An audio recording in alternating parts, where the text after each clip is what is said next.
ዛሬ እንግዲህ ይህ ሁሉ የክርስቶስ ተከታይ የጌታችን የኢየሱስ ክርስቶስ ተከታይ ምእመን ለዚች ቅድስት ቤተ ክርስቲያን አውደ ምሕረት ተሰብስበን የምንገኘው የክርስቶስን በረከት በዓለ መስቀሉን በረከት ለመሳተፍ ለማግኘት ጸሎታችንም ምህላችንንም ሁሉ ለእግዚአብሔር ለማበርከት ነው የተገኘ ነው። ይሄ ጉባኤ ታላቅ ጉባኤ ነው። የክርስቲያኖች ጉባኤ፣ የክርስቶስ ልጆች ጉባኤ፣ ከክርስቶስ ምሕረትን ይቅርታን የሚለምኑ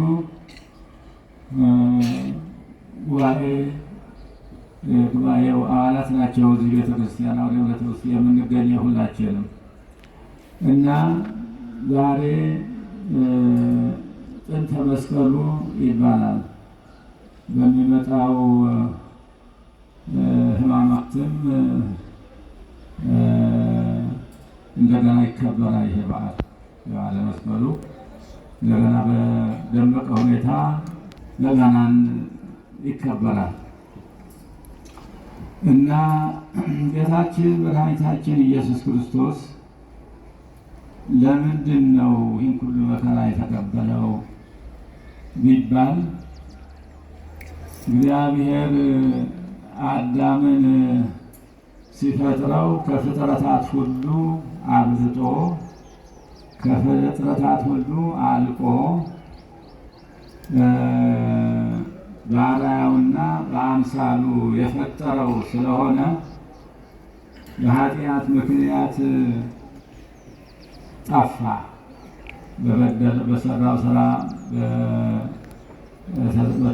በሰራው ስህተት ምክንያት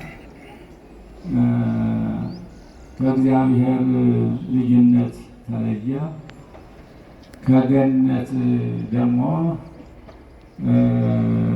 ተባረረ። ይህም የሆነበት ዲያብሎስ በትዕቢቱ የወደቀ ነው። በትዕቢቱ የወደቀ የእግዚአብሔርን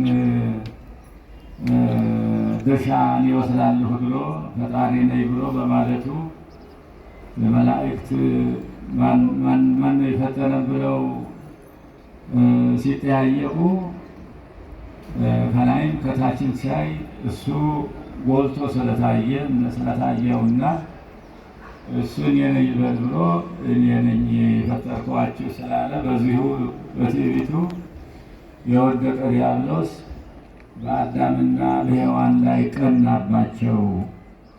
እግዚአብሔር ከሁሉ አብልጦ ከመፍጠሩም በላይ በገነት አኑረዋቸው፣ በገነት በክብር አኑረዋቸው በደስታ በተድላ በደስታ እየኖሩ ስላያቸው ቀናባቸውና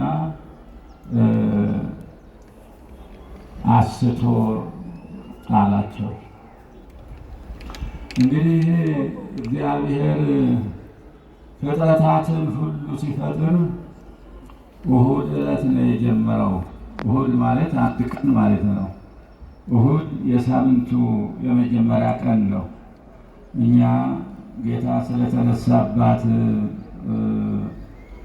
ወደ መጨረሻ አደረግናት እንጂ የእሁድ አንድ ቀን ነው። የመጀመሪያው የሳምንቱ የመጀመሪያ ቀን እሁድ ነው።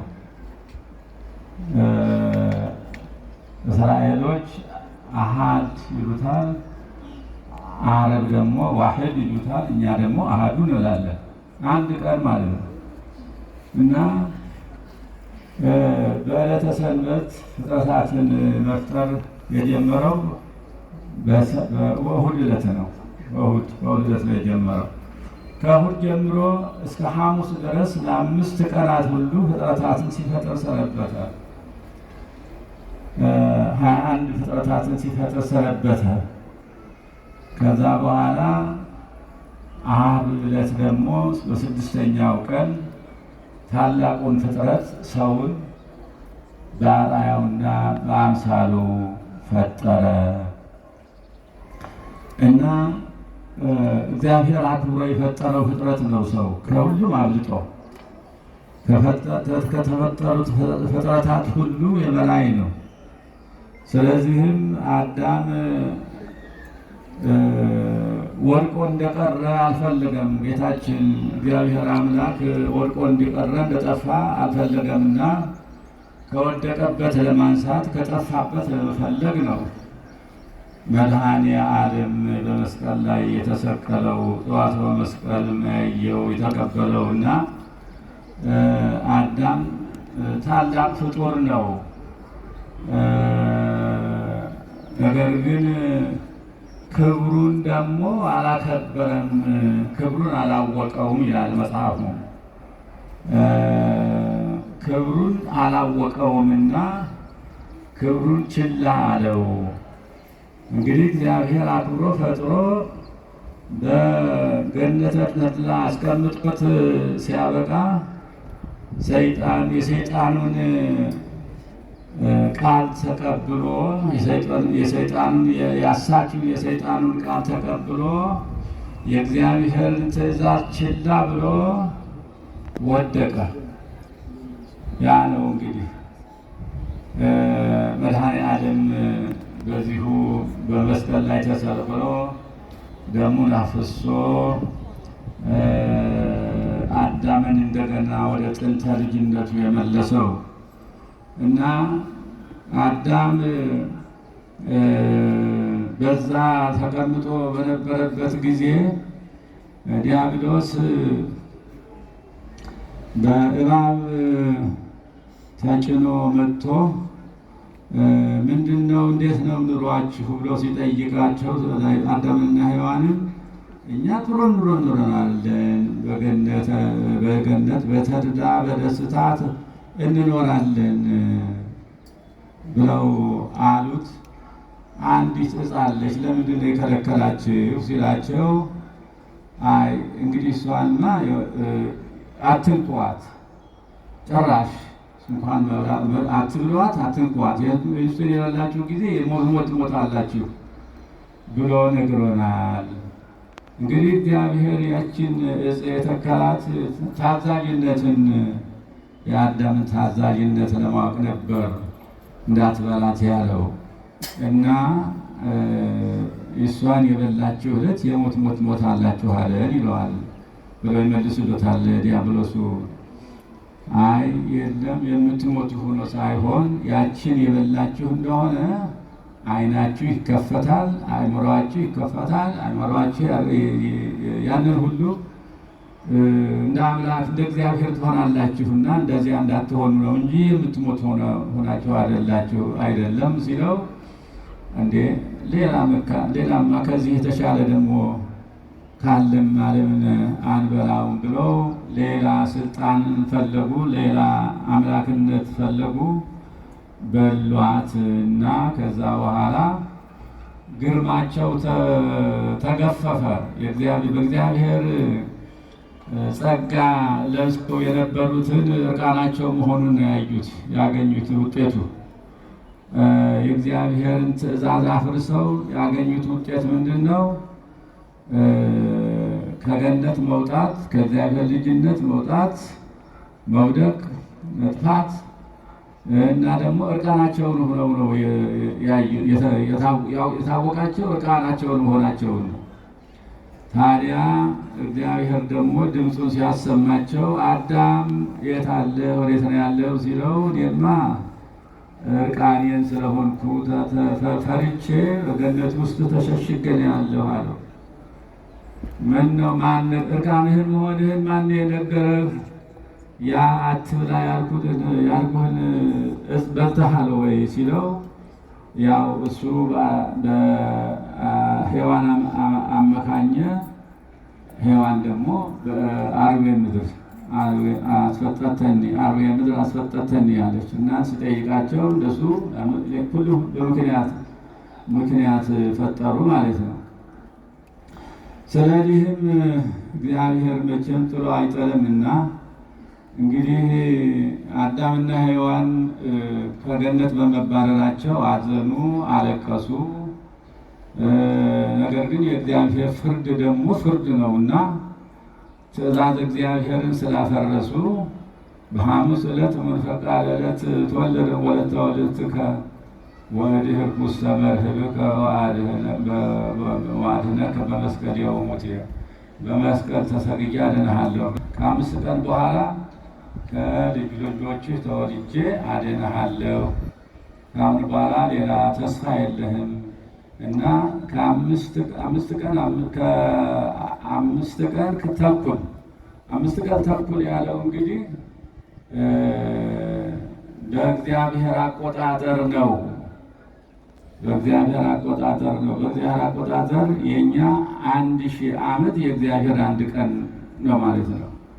ስለዚህም ይህን ተስፋ ስለሰጠው አዳም ከገነት ተባረረ፣ ገነቱ ተዘጋ፣ ወደ ምድረ ፋይድ ወረደ።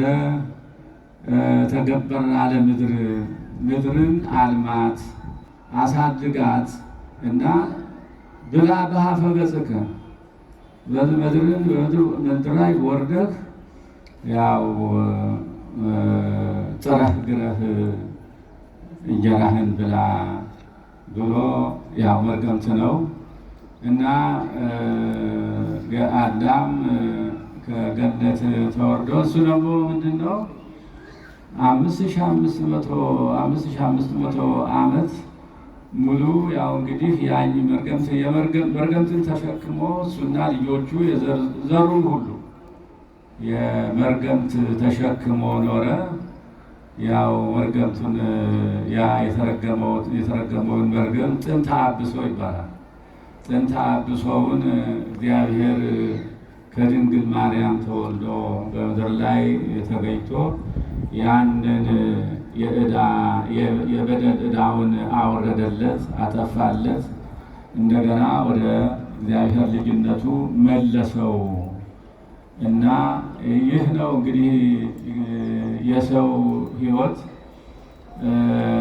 መቼስ በተሰጠው ጸጋ አይረካም። ምንጊዜም ቢሆን ወደ ላይ ነው የሚያስበው።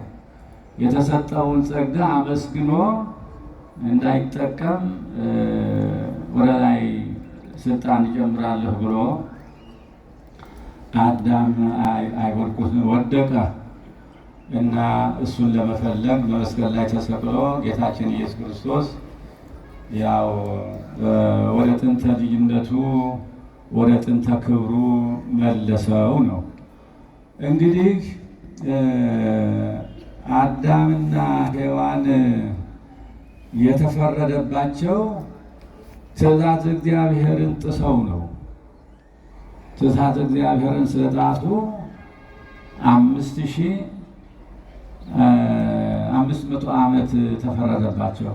ከባድ ፍርድ ነው በጣም እና እኛ ሳሁን የእግዚአብሔርን ትእዛዝ እየጠበቅን ነው ወደሚለው ስንመለስ እኛሳ እየጠበቅን ያለን ወይ? እግዚአብሔርን ትእዛዛት የእግዚአብሔርን ሕግጋት እየጠበቅን ያለነው ወይ?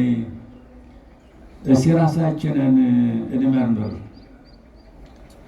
እንግዲህ ሕግጋት እግዚአብሔር ብንጠብቅ ኑሮ አሁን እየሆን ያለነውን አንሆንም ነበረ። አዎ አሁን እየሆና ያለው እየተቀበልን ያለነውን መከራ ውስጥ አንገባም ነበር። ትእዛዝ እግዚአብሔርን እያፈረስን ነው፣ አናውቀውም እንጂ አይረዳንም እንጂ። እንግዲህ ትእዛዛት እግዚአብሔር ምንድናቸው? በጉልህ የሚታዩ ለምሳሌ 10ቱ ትእዛዛት ኦሪት የሚባሉ ትእዛዛት አሉ። ትእዛዛቱ ብንጠብቃቸው ኑሮ ውድቀቱ እንዲህ አይነት ውድቀት አንወድቅም ነበር።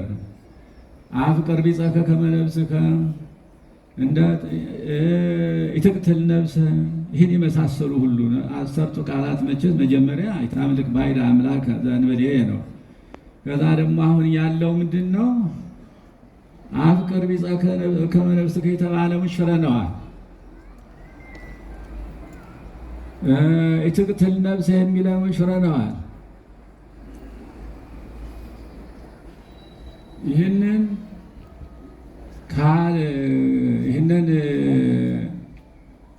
ድርጊት እንደው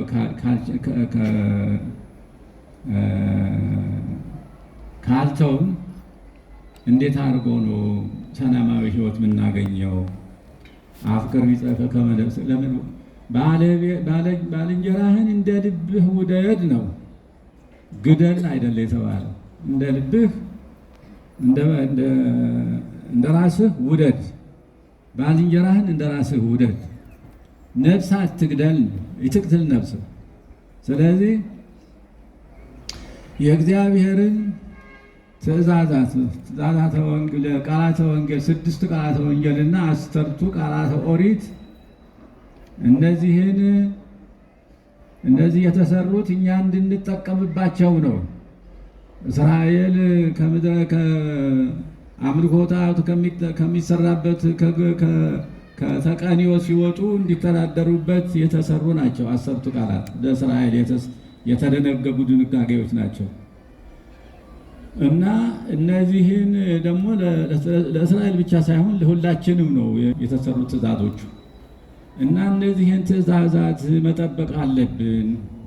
10ቱ ትእዛዛት በኦሪት ዘጸአት ምዕራፍ 20 ላይ ነው የሚገኙት። እነዚህ 10ቱ ትእዛዛት እነዚህን ሁላችንም መጠበቅ አለብን። እነዚህን ማንበብ አለብን። ይህን የእግዚአብሔርን ትእዛዛት ማፍረስ የለብንም። ስንኳን ጠቅላላውን መርሳት ከነሱ አንዷን ካፈረስን ሁሉም ይፈርሳሉ ማለት ነው። ሁሉም ስለዚህ ሁሉም እንደፈረሰ ነው የሚቆጠረው። ስለዚህም ትእዛዛተ ኦሪትና 6ቱ ቃላተ ወንጌል ሁላችንም ማንበብ አለብን፣ መጠበቅ አለብን። አለበለዚያ እንዴት ነው የምንድነው? ሰብእሰን ዘክቡር ውእቱ ኢያእመረ ወኮነ ከመ እንስሳ ዘአልቦ ልቦ ተመሰለው። እግዚአብሔር አክብሮ ፈጥሮን ነበር፣ ነገር ግን ክብራችንን አላወቅነውም። እንደ እንስሳት ሆን ማለት ነው። እንስሳት ሲፈጠሩ በደመ ነፍስ እንዲንቀሳቀሱ ነው እንጂ ለሰው የተሰጠውን እውቀትና ስልጣን አልተሰጣቸውም። ስለዚህም ነው ሰው ቢገድሉ የሆነውን ኃጢአት ቢሰሩ ክፉ ነገር ቢሰሩ አይፈረድባቸውም። ለምን? እውቀቱ አልተሰጣቸውምና ነው። ሰው ግን የአዋቂ አጥፊ ስለሆነ ነው። እግዚአብሔር ሲፈጥረው ወገብሮ ለሰብ መሬተ ምድር ወነፍሐ በገጹ መንፈሰ ሕይወት ወኮነ እጓለ እመሕያው በመንፈሰ ሕይወት። ኦሪት ዘፍጥረት ምዕራፍ 2 ላይ አዳምን ከመሬት ፈጠረና ከዛ በኋላ በግንባሩ ላይ ወይም በአፍንጫው ላይ እፍ አለበት። የሕይወት እስትንፋስ እፍ ሲልበት ጊዜ ሰው ሆኖ ተገኘ ነው እያለ ያለው እና ይሄ ደግሞ ምን ማለት ነው? እዛን ጊዜ ይህንን እስትንፋስ የነፋበት ወይም ያደረገበት ነባቢት፣ ለባዊት፣ ሕያዊት ነፍስን የሰጠው ማለት ነው። ለሌሎቹ ፍጥረታት ይህ አልተሰጣቸውም። ለእንስሳት ይህ አልተሰጣቸውም። ለአዳም ግን ነባቢት፣ ለባዊት፣ ሕያዊት ነፍስ። ነባቢት ማለት የምትናገር እና ደግሞ ለባዊት የተባለችው የምታውቅ ነፍስ ማለት ነው። መጻእያትን ኃላፊያትን ሁሉ የምታውቅ ራስዋን ማስተዳደር የምትችል ነፍስ እና ሕያዊት ማለት ደግሞ አትጠፋም፣ የማትጠፋ ለዘላለም የማትጠፋ ነፍስ ስላሳደረበት ከሁሉ አብልጦ መጀመሪያ በአርአያውና በአምሳሉ ፈጠረው። ከዛ በኋላ ደግሞ ይህንን ነባቢት ለባዊት ሕያዊት ነፍስ አሳደረበት። ስለዚህ ነው እግዚአብሔር በሰው ላይ ፍርድ የሚፈርደው የአዋቂ አጥፊ ስለሆነ እና እንስሳት ግን ሁሉ ኃላፊነት የለባቸውም። ሰው ቢገድሉም ምንም አይከሰሱም፣ ምንም ማድረግ አይቻልም። እና እንግዲህ እኛ ራሳችን እያወቅን ግን እግዚአብሔር ይሁን ሁሉ አእምሮ ሰጥቶን ያነገሰን ሰዎች እርስ በራሳችን እንፋጃለን ማለት ነው። ያለምንም ምክንያት ሰው እንደው መጋደል ተጋደሉ አላለ መጽሐፍ አይልም ጭራሽ። ከየት እንደምናመጣው ለምን ይህን አእምሮአችንን ማን እንደሚወስድብን አሁንማ ጨርሶ አእምሮአችን ጨርሶ የተወሰደ ነው የሚመስለው ከነጭራሹ የት እንዳለ እና አሁን እንግዲህ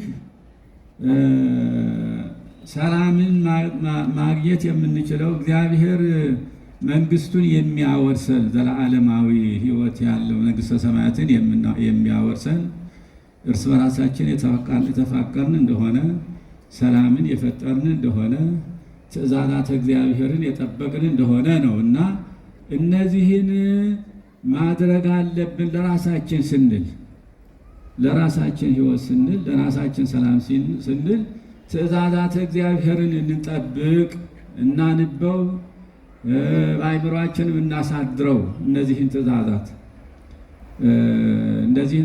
በአእምሯችን እንቋጥራቸው እስቲ። ከዛ በኋላ የምንጸልየው ጸሎት ሁሉ ተቀባይነት ያገኛል።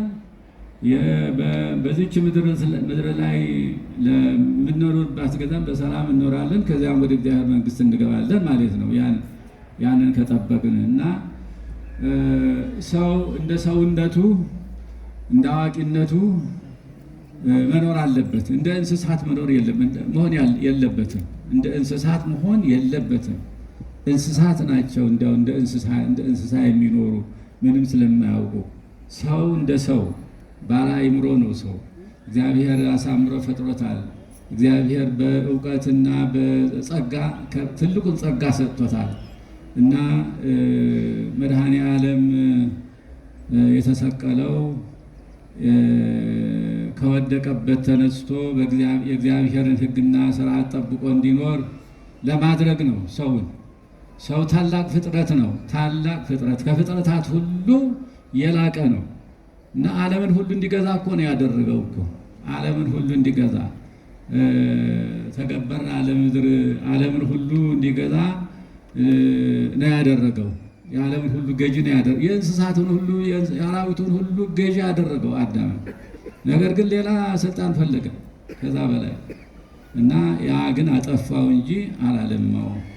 ስለዚህም ሁላችንም ዛሬ በዚች አውደ ምሕረት የተገኘ ነው ከእግዚአብሔር ጋር በጸሎት ለመነጋገር ነው። እግዚአብሔር አምላካችንን ከእግዚአብሔር አምላካችን ይቅርታና መንፈሳዊ ሕይወት እንዲሰጠን ልመና ለማድረግ ነው፣ ለማግኘት ነው እና የተሰበሰብነው። ሁላችንም ወደ አእምሯችን ተመልሰን እርስ በርሳችን ተዋደን እርስ በርሳችን ተፋቅረን ሳንጣላ፣ ሳንገዳደል፣ ሳንቀያየም የእግዚአብሔርን መንገድ የእግዚአብሔርን ሕግና ስርዓት ተቀብለን እንኑ። እንግዲህ እግዚአብሔር አምላክ አእምሯችንን ይመልስልን። አእምሯችን ተወስደዋል። አእምሮ ቢኖርን እርስ በርሳችን አንገዳደልም ነበር እና ስለዚህ ዛሬ ታላቁ በዓላችን መድኃኔ ዓለም የመድኃኔ ዓለም ጥንተ ስቅለት እና ደግሞ ከባርነት ነፃነት የወጣንበት ከሰይጣን ቁራኝነት የተላቀቅንበት ስለሆነ ታላቅ በዓላችን ነው። ለዚሁም በዚሁ አውደ ምሕረት የተገኛችሁት ምእመናን ጠቅላላ ካህናቱ፣ ምእመናኑን ጠቅላላ የመድኃኔ ዓለም ወዳጆችና የመድኃኔ ዓለም ቤተሰቦች በዛሬው ቀን በረከቱን ረድኤቱን ተቀብላችኋል። ዛሬ ከእግዚአብሔር ልታገኙት የሚገባችሁን ዋጋ አግኝታችኋልና አክብሩት። እግዚአብሔር የተመሰገነ ይሁን። እግዚአብሔር አምላክ ይባርከን ይቀድሰን። ሰላማዊ በዓል ያድርግልን። የሰላም የፍቅር የአንድነት የበረከት የረድኤት በዓል ያድርግልን። ለሚመጣው ዓመት በሰላም ያድርሰን። እግዚአብሔር አምላክ ሁላችሁንም ይባርካችሁ ይቀድሳችሁ። እግዚአብሔር በረድኤቱ ይጠብቃችሁ። አቡነ ዘበሰማያት